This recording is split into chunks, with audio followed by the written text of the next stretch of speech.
wabarakatuh. Nama saya Arlin Nin 8564 46789 Pokjar Bagan Batu, LPBJJ Universitas Terbuka Pekanbaru, Tutor Bapak Joko Riswanto.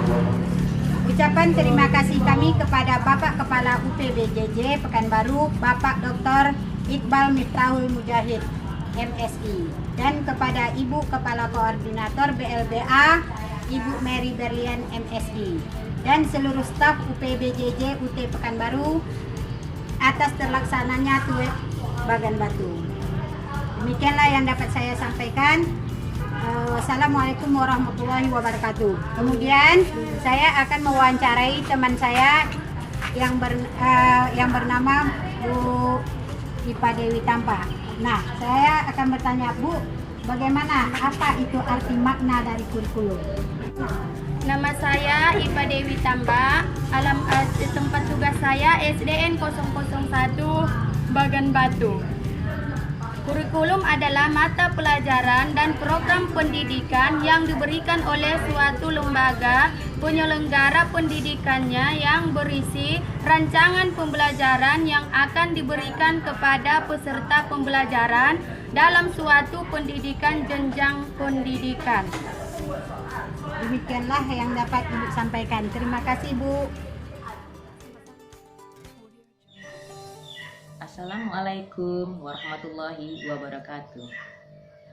Sebelum masuk ke materi yang akan kita bahas tentang kurikulum, terlebih dahulu saya memperkenalkan diri. Nama Ernawati SPDSD. Berasal dari SD Negeri 001 Bagan Batu. Pada kesempatan yang berbahagia ini, kita akan membahas tentang pengertian kurikulum. Sama-sama kita ketahui bahwa dalam dunia pendidikan formal, kurikulum memegang peran penting demi tercapainya kesuksesan belajar. Seiring dengan perkembangan zaman, kurikulum sering mengalami perubahan-perubahan. Apa sebenarnya yang dimaksud dengan kurikulum itu? Apa fungsinya? Dan apa tujuan daripada kurikulum itu? Pertama, kita akan membahas apa yang dikatakan dengan kurikulum.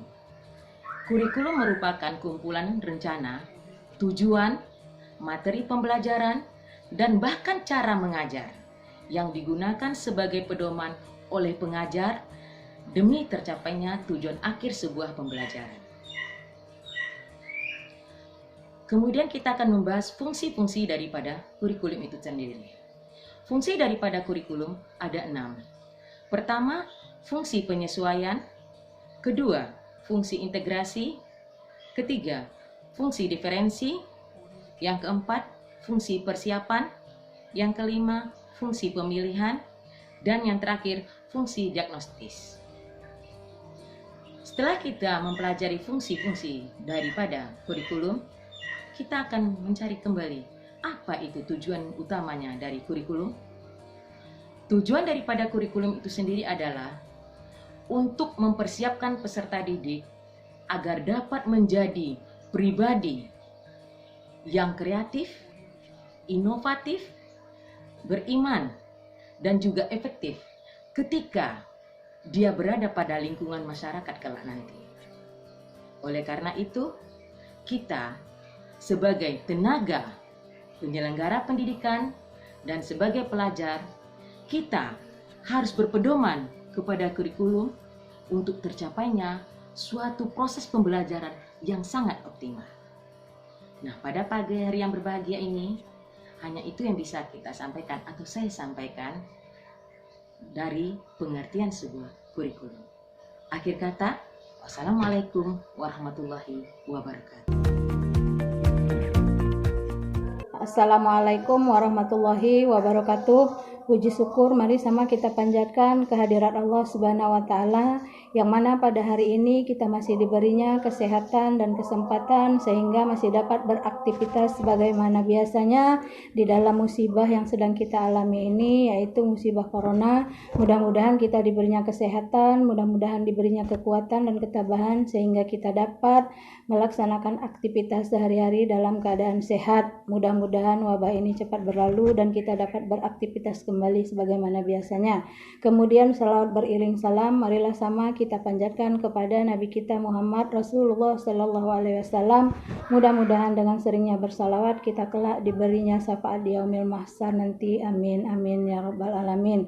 Di sini saya ingin menyampaikan suatu pengertian daripada kurikulum di dalam dunia pendidikan, bahwa kurikulum itu sangat berguna bagi kita pengajar dan juga bagi peserta didik, yang mana gunanya adalah sebagai rancangan, bahwa suatu kurikulum itu suatu program pendidikan yang berisi tentang rancangan dari berbagai bahan ajaran, pengalaman belajar yang diprogramkan, direncanakan serta dirancang sehingga rancangan itu dibuat sistematiknya atas dasar norma-norma yang berlaku yang dijadikan pedoman dalam kita memberikan penyampaian bahan ajar dalam proses pembelajaran, baik untuk tenaga pendidikan maupun untuk peserta didik, sehingga apa yang ingin kita capai dalam tujuan pendidikan dapat tercapai dengan sebagaimana semestinya. Dengan adanya kurikulum ini kita mempunyai program, kita mempunyai rancangan, kita mempunyai sesuatu yang ingin kita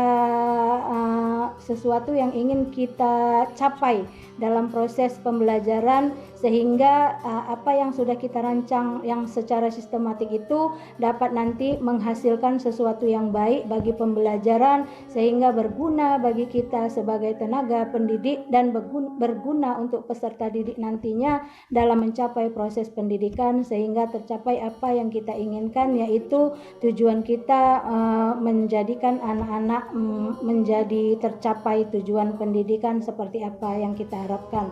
Saya rasa hanya sebegitu yang saya sampaikan untuk masalah kurikulum ini. Mudah-mudahan nanti ke depannya pendidikan ini dapat berjalan dengan baik, tujuan pendidikan yang kita inginkan dapat tercapai dengan baik dengan suatu program kurikulum yang baik yang akan nantinya dapat kita capai di dunia pendidikan. Demikianlah yang dapat saya sampaikan dan saya sudahi dengan wabillahi taufik wal hidayah. Wassalamualaikum warahmatullahi wabarakatuh. Warahmatullahi wabarakatuh. Terima kasih saya ucapkan kepada teman sejawat saya yang telah memberikan masukan kepada saya tentang apa itu makna kurikulum. Baiklah, dari kesimpulan yang telah diberikan oleh teman sejawat saya akan menyampaikan makna kurikulum itu sendiri. Makna kurikulum itu sendiri adalah rancangan pelajaran yang akan diberikan kepada peserta didik. Jadi, fungsi dari kurikulum itu sendiri itu ada 6. Pertama, penyesuaian, integrasi, definisi, persiapan, pemilihan, dan diagnosis.